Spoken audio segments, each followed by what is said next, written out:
Bien sûr, donc crypto, les infos crypto pour ceux qui n'ont pas le temps. La fin des haricots, les gars, on va parler de ça aujourd'hui, puisque c'est vrai qu'on commence à avoir des trucs pas terribles, et puis c'est l'été, puis il y a plein de choses qui arrivent. Aujourd'hui, on va parler des gaps CME, parce que j'ai eu des questions sur Twitter.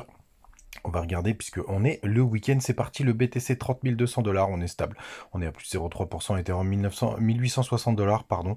On est au stable aussi, c'est d'ailleurs le cas sur tout le reste de la map, sauf Vimsil Sol, là, qui fait un peu son combat seul tout, là, il prend 8% ce matin. Je crois que c'était pareil du côté d'Avax, voilà, c'est ça, Avax 7,5%. C'est joli. On a Léo qui rebondit. Il était dans le rouge hier. On est à plus 5%. Rien de très intéressant. Et allez, Ton qui prend un petit 3,7%. Les gars, du côté du long short ratio, regardez la vidéo d'hier pour tout comprendre. Les gars, je vous ai tout expliqué en détail sur chacun sur chacune des points que je regarde. Ce matin, on est à 55% de long. Les open interest sont assez faibles, hein, et donc il y a pas mal de gens qui ont clôturé les positions sur ce petit rebond et ça achète pas du tout sur le spot. On est complètement en chute libre. Regardez, ça fait un moment qu'on n'a pas eu aussi peu d'achats sur le spot, mais c'est normal, c'est l'été. Les fundings étaient très négatifs hier. On a eu du coup un petit rebond et ce matin, c'est repassé positif. Donc rien d'intéressant, si ce n'est que ça nous dit que ça peut continuer de corriger. Et d'ailleurs, c'est mon scénario, les gars. Tout simplement, il est possible qu'on ait trouvé notre petit top d'été et que désormais on soit en direction de notre petite correction. Alors pour l'instant, les gars, pour l'instant, on a surtout un très gros range qui se forme, hein. Regardez, on a touché le bas du range avec les petites mèches, donc ils sont pile sur les 0,236, donc les 29 860 $, même s'il y a des petites mèches en dessous, jusqu'au 31 000. Mais je vous disais, cette petite mèche de chasse au stop dont je vous parlais hier, c'est pas terrible. Du côté du RSI, on n'a pas grand chose aussi, mais on savait on a ce petit M qui s'était formé. Par contre, la bonne nouvelle, c'est que je trouve que c'est pas mal dégonflé. Faudra regarder ce qui se passera en weekly de lundi matin pour voir comment ça a bougé la clôture.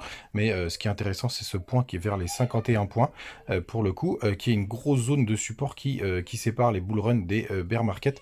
Donc, c'est vraiment très intéressant.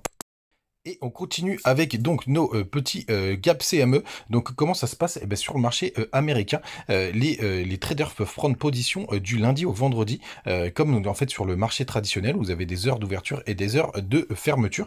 Et donc le week-end c'est fermé, et vous avez donc un petit gap qui s'est fermé qui correspond à la clôture du vendredi soir. Et là par exemple, vous voyez, on a clôturé à 30 370 $, et très souvent on vient combler ces gaps dans 80% des cas. Vous voyez là, il y a un gros gap qu'on n'a toujours pas comblé, qui est vers les 35 000 $. Et c'est des positions qui sont assez sympathiques, qui peuvent être prises le dimanche soir, puisque dans 80% des cas, c'est récupéré. Alors attention, bien évidemment, entre-temps, on peut avoir des grosses variations, et c'est ça bien là tout le piège. Et tout simplement, donc vous voyez que là, 30 370 $, à ce matin, on est à 30 200, donc il n'y a pas beaucoup, d'écart. Mais si jamais le dimanche soir, par exemple, vous avez un décrochage, moi je regarde ça vers 17h, ça peut être intéressant de tenter un petit quelque chose, et je le fais assez régulièrement.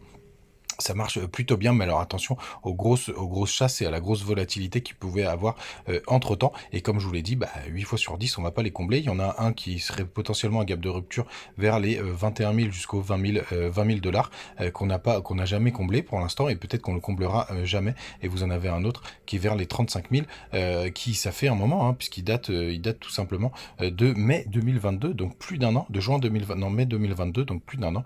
Donc c'est ça, les petits contrats futurs. Et les gaps CME, on reverra bien évidemment ce que ça donne dès lundi. Les gars, vous savez tout, n'hésitez pas à me rejoindre sur Telegram, sur Twitter et sur tous les autres réseaux sociaux, et passez un excellent week-end. Comme d'hab, je vous passerai une petite news du côté de TikTok, Instagram et Telegram et Twitter, s'il se passe des petites choses ce soir, des news croustillantes. Salut!